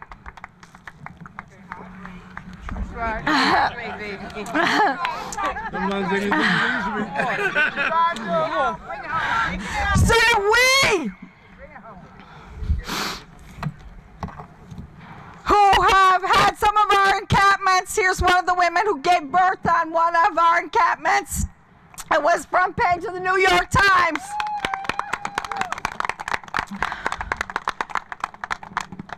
We will never leave peacefully. That's right. Yeah. And if they lock one of us up, they're going to have to lock us up.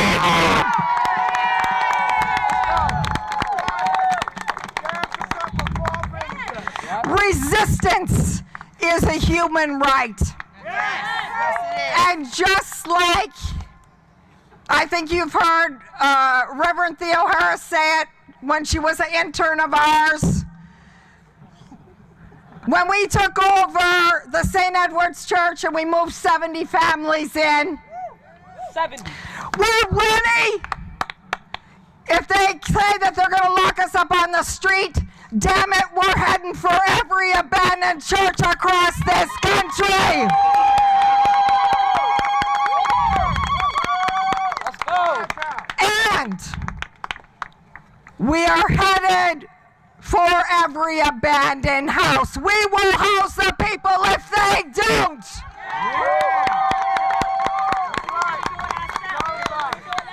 So join us on opening day of not just the Republican National Convention, but also the Democratic Convention. Yes. All right. Uh-oh, y'all. And we will hold a court. We will tell the real story. Whether you're Republican or Democrat, if you're committing crimes against humanity. And then we will issue citizens' arrests. So join us on those marches, opening day of the Republican and the Democratic conventions. We will be joined by homeless people across this entire country. We are tired of begging. We aren't going to beg anymore. Feeding, clothing, and housing me and my children is not up for negotiations.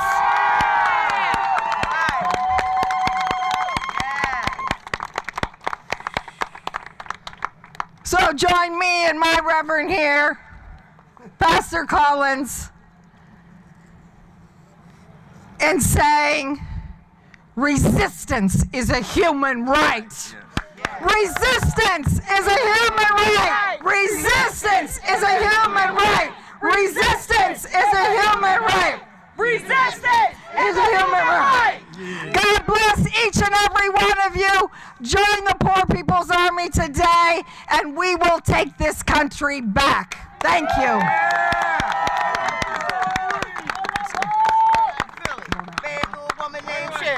Hey, straight out of Philly. Straight out of Philly. Straight out of woman named Sherry. That's right. We came in from Philadelphia. I'm part of an agency called CART, where we're helping the homeless and sending. I'll be going off it. I want to talk about Kentucky. A few weeks ago, Kentucky passed a law that not only turned the entire state into a no camping zone, but also cut funding to end homelessness. But they did not stop there. This same law allows people to enact stand your ground provisions, to use force and even deadly force to remove homeless people from their property. That I write. This case could make it easier for cities and states to enact cruel and deadly laws just like Kentucky. And to help us understand the potential impacts of this case in the Deep South, please welcome Efrain Olivares, Director of the Strategic Litigation and Advocacy at the Southern Poverty Law Center. Good morning, everybody. It's so humbling and inspiring to see so many of you here today. My name is Efrain Olivares. I'm Director of Strategic Litigation at the Southern Poverty Law Center. Every single person wants to have a roof over their head and a bed to sleep at night. And no one who has to sleep at a public park does so by choice. They do so because they have no alternative, no other choice. And arresting and ticketing them for doing that will do nothing to address the homelessness crisis we have in this country. Policies like the one Grants Pass has enacted create a crime out of being homeless.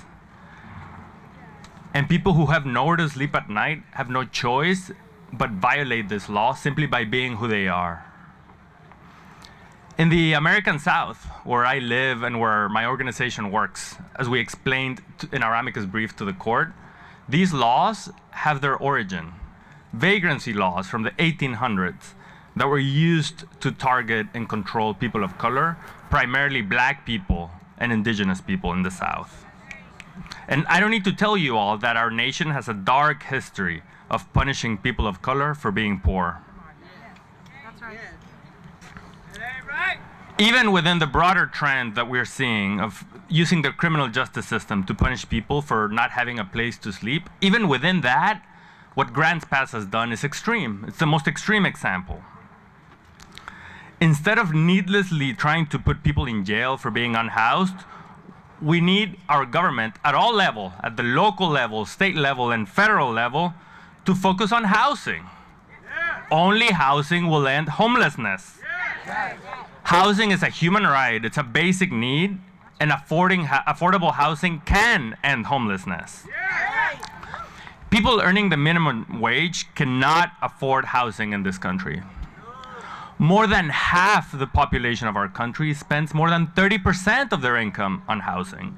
And that forces them to make choices between housing or other basic necessities. What the court decides in this case will say a lot about the country that we are and the country that we aspire to be. And I know that the kind of country that I want to be and the kind of country that SPLC wants to be a part of is a country that does not arrest people simply for being poor. We can do better. We must do better. We demand a future without policies like the one in Grants Pass and policies that make housing a human right.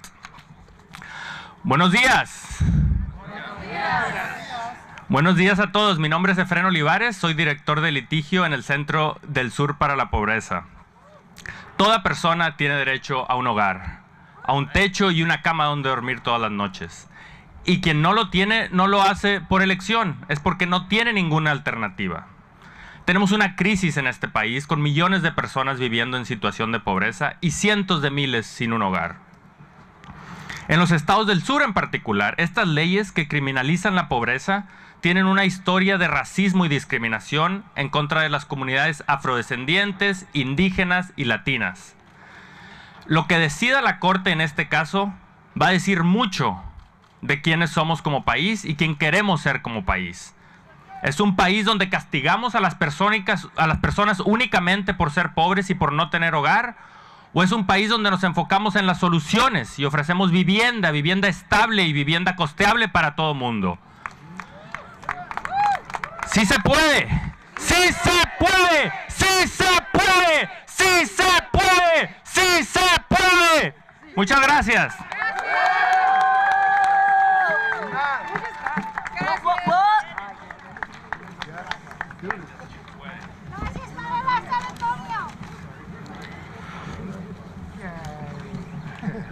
Today we are making history. Hundreds of people have traveled here from across the country to tell the nine justices inside Congress and the White House that 72% of Americans support housing, not handcuffs. Please welcome Dr. Reverend Savina Martin, Chair of the National Clergy Council of the National Homelessness Union and original president of the 1986 chapter of the Boston Union of the Homeless, and Alex Webb, Managing Director of the Cairo Center, who will root today in history and justice.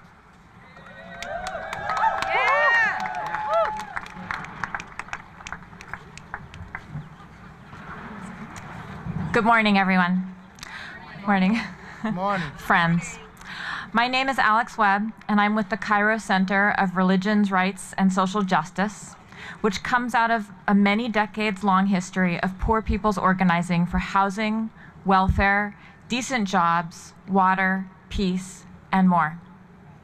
For 20 years, we have worked with grassroots and faith leaders, many of whom are here today, connected to these struggles of the poor. These roots have shaped our understanding of this moment we are living in, a moment of both crisis and opportunity. That's where our name comes from, Kairos, a Greek word for exactly such a moment, where God breaks into the world and movements are born. It is this long history of violence against the poor and poor-led organizing to save our very lives that anchors the moral analysis which we submitted in our amicus brief, with a dozen of other religious denominations, churches, and interfaith networks against the city of Grants Pass and in defense of the rights of Gloria Johnson and homeless and poor people everywhere. We are deeply concerned about the far-reaching consequences of this Supreme Court's decision, especially at a time when 40% of the country, and as Reverend Barber said this morning, 135 million poor people, are one emergency away from economic ruin. For tens of millions of us here in the United States, housing insecurity is alarmingly widespread and just a paycheck away. It is with heartbreak and outrage that I join you all today as we see this crisis grow and as we see the tendency to punish the poor gain traction, rather than the moral response, which is to care for, not punish, the poor, to fight poverty, not the poor, to provide housing and blankets, not handcuffs. I am honored to stand here this morning with Reverend Savina Martin, who I first met more than 25 years ago through the National Union of the Homeless organizing drives taking place across this country and being led by the poor. Today, the National Union of the Homeless Clergy Council was one of the first signatories on our brief. And I'll now turn this over to Reverend Martin.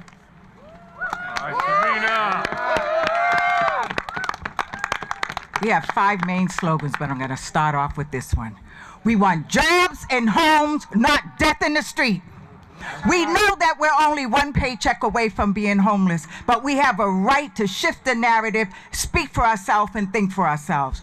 My name is Savina Martin, and over 38 years ago, I found myself homeless. I'm a United States veteran, a mother, a caregiver. I'm work with the Poverty Scholars Initiative out of the Cairo Center Welfare Rights Organization. Our state leaders are here standing beside me as we all stand together. I'm on the Clergy Council of the National Union of the Homeless and also work in Massachusetts as a tri-chair with the Massachusetts Poor People's Campaign. And we are here to take back what's ours as we organize. I'm going to use some broad strokes here and go over some history. Over the years, my lifelong ministry of the poor, organizing the poor, has brought us here today. In 1986, over 450 homeless people marched from New York City, Tompkins Square Park, here in Washington, D.C. Along the route were 2 heart attacks and 3 miscarriages.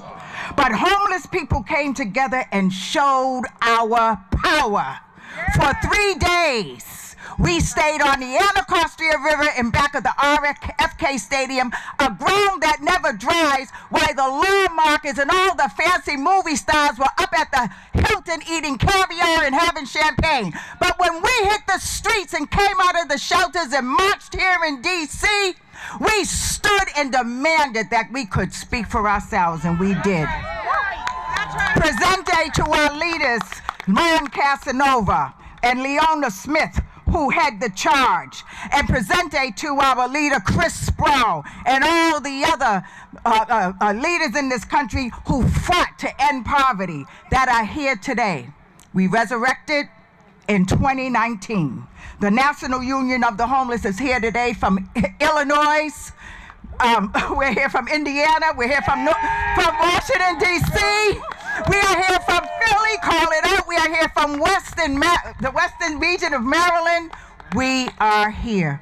And we have National Union of the Homeless growing in California, San Jose, Sacramento, below the belt here in Washington, D.C., in Georgia and Alabama. So we are here and we're not going anywhere.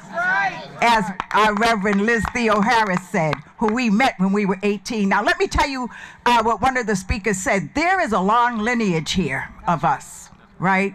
There's a long lineage of us that said, in the richest country in the world, we are no longer we should not have to sleep in the subway stations, on the grates to stay warm, build encampments, sleep in the subways, sleeping in cars with our children. We shouldn't have to do that in the midst of abundance. This system needs to get itself together. As we get ourselves together, understanding what we are up against in this country. As a clergy and person of faith, homelessness is a sin against God. It is a sin of the highest order.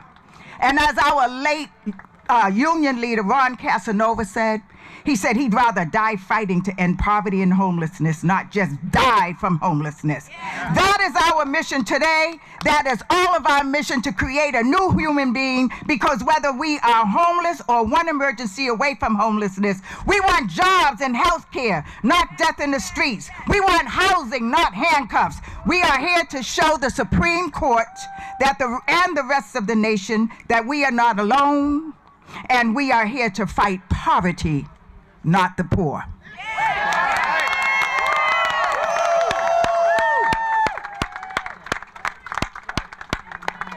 Thanks, y'all. Thank you. Up next, we have India and Lindsay from Open Table Nashville.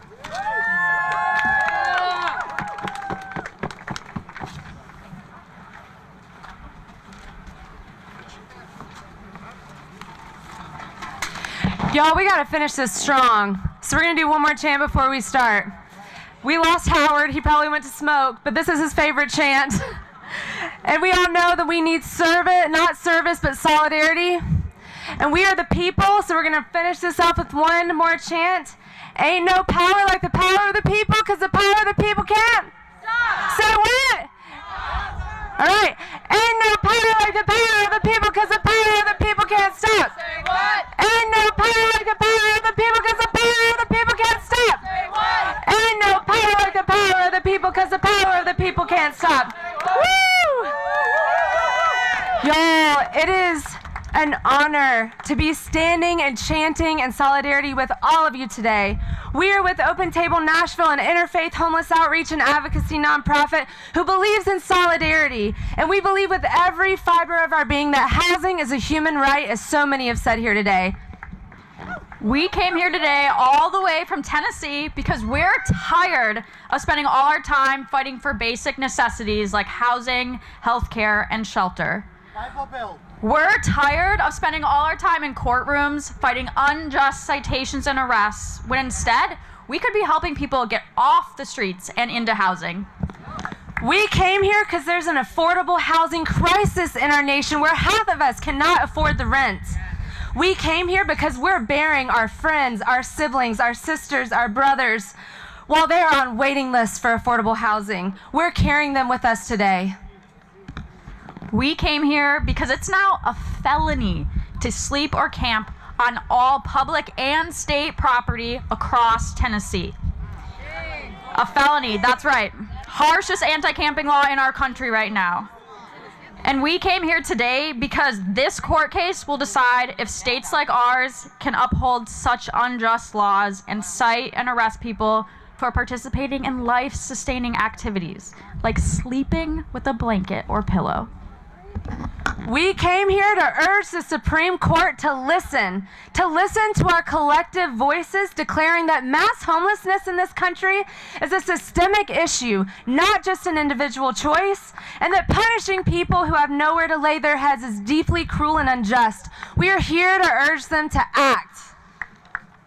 And we came here today to stand in solidarity with the mother and her 4 children who were found living outside in a box in Wilson County, Tennessee.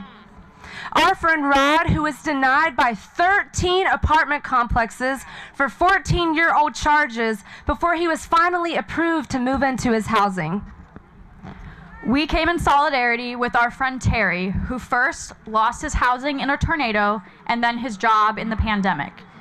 He was forced to stay beneath a bridge with his adult daughter because there was no shelter that would take them together. We came in solidarity with our friend Alabama, who was arrested for petty charges 198 times, so often that I could not find him for his housing appointments, and I made him a t-shirt that read, "Please do not arrest me," across the front. My outreach worker is working for my housing on the back. We came here in solidarity with our friend Joni, who was arrested under our statewide anti-camping ban, and Kyle, the public defender, who actually had to work to get this charge dismissed. Yes, public defenders out there, woo! I have a copy of Joni's citation printed here today, and the crime that Joni was charged with read, she was observed sleeping in Riverfront Park in a sleeping bag with all of her belongings around her. This is what we've made a crime in our country. Shame. Shame. For too long, our nation has gutted funding for affordable housing and thrown our tax dollars to policing and prisons. We work for the day when all handcuffs are welded into house keys and all jails are empty and homes are full. We work for a world where everyone not only has access to safe, dignified, affordable housing, but also can thrive. We know that our liberation is bound up with the liberation of our friends on the streets and all those who are being crushed by systems that put profit over people. We work for collective liberation and know that together, another world is possible. Thank y'all.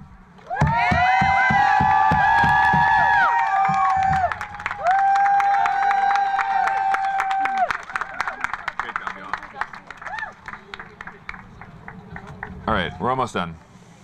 I promise.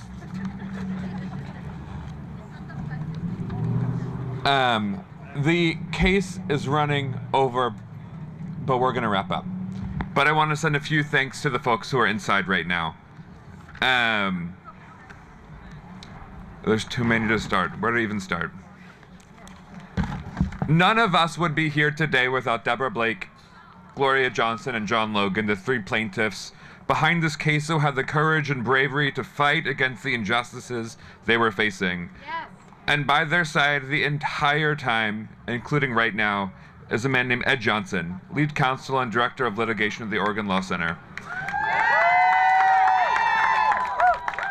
Let's make some noise to show our appreciation to Ed, the other attorneys involved in this case, and especially for Deborah Blake, Gloria Johnson, and John Logan.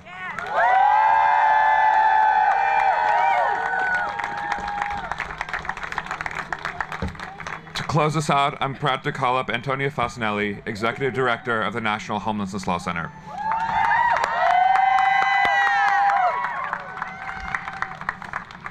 Let's give it up for Jesse Rabinowitz for putting together this amazing rally today. Thank you all. On behalf of everyone at the National Homelessness Law Center, thank you so much for being here today. If you were here at the DC rally, or if you are at one of the many rallies being held in solidarity around the country, thank you. We know you're there. We see you. Thank you for being in community. At the National Homelessness Law Center, we fight for the rights of every unhoused person, and we champion policies ensuring housing for all persons. It has been our honor to be involved in this case for many, many years. And from the bottom of my heart, I want to thank you for showing up today. I want to extend the gratitude to all the organizations who helped and co-sponsored this rally today. First, the National Coalition for the Homeless. Thank you. Thank you so, so much. Our friends at Open Table Nashville who just spoke. Thank you, Open Table Nashville.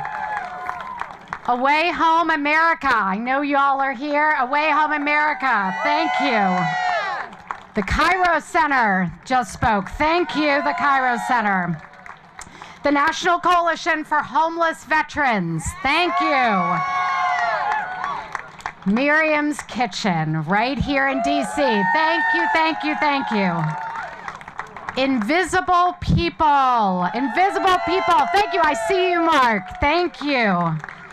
The Southern Poverty Law Center, SPLC, just spoke a little bit ago. Thank you, thank you, thank you. The National Alliance to End Homelessness. Y'all over there, we know it. Thank you. Disability Rights Education and Defense Fund. Thank you. The Bazelon Center. The Bazelon Center for Mental Health Law. Thank you. Community Solutions. I know y'all are here. CSH, the Corporation for Supportive Housing. Thank you. Funders Together to End Homelessness. Thank you. The Housing Narrative Lab. Thank you. And the National Association for Rights Protection and Advocacy. Thank you. Thank you. Thank you to all our sponsors, but really thank you to every single person here. You are part of this community that has stood with John Logan, Gloria Johnson, Deborah Blake, Helen Cruz, I know she's here, and the Oregon Law Center and the Oregon Justice Resource Center, who are inside listening to the arguments, which are going really well, by the way. It was our honor to stand up and work with them, and we stood up, and you stood up for the over 600 people in Grants Pass, Oregon that literally have nowhere to go and are being ticketed and fined because they have no shelter in Grants Pass. Thank you for standing up and saying that this is an injustice that we will not stand for. You came to this historic day where the Supreme Court took its first case on homelessness in 40 years. You are here, and we thank you for that. And we showed the residents of Grants Pass, you are not alone. You are not alone. Never, never. Never. And most of America is actually with us. Nearly 3/4 of Americans say punishing people for sleeping outside won't solve homelessness. And what will? Housing! Housing! It's the only thing that will end this injustice of homelessness. And so we call on cities to stop. Stop justifying your bad policy choices on the backs of unhoused people. Stop punishing people who have done nothing wrong. And stop using the criminal system to hide the fact that you have been ignoring the need for housing in your community probably for decades. Stop it. Because we are coming. We're coming to your community to say that everyone deserves a home.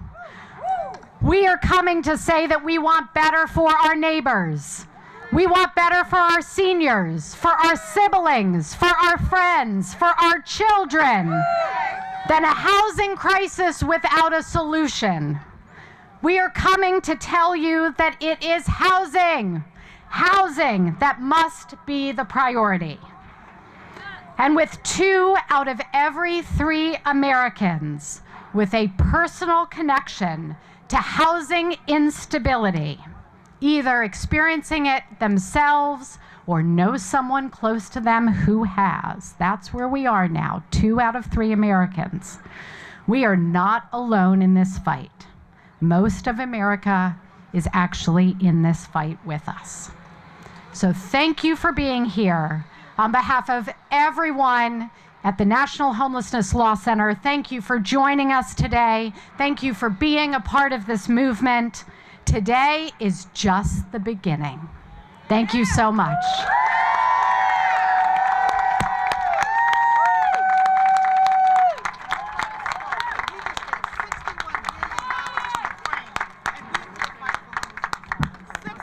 We want to just make sure that as Antonia just said, this isn't the end, this is the beginning.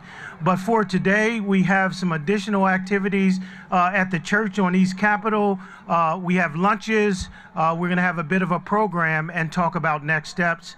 So join us down at the Episcopal Church at 213 East Capitol. Thank you very much.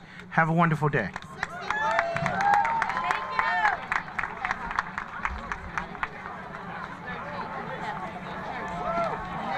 Oh, Miss, the church is right there. Then you go, then you go that way. Okay, it's closed. So you go for the first, it's on second. You go here and on second. That one is, actually you gotta go to second. So you gotta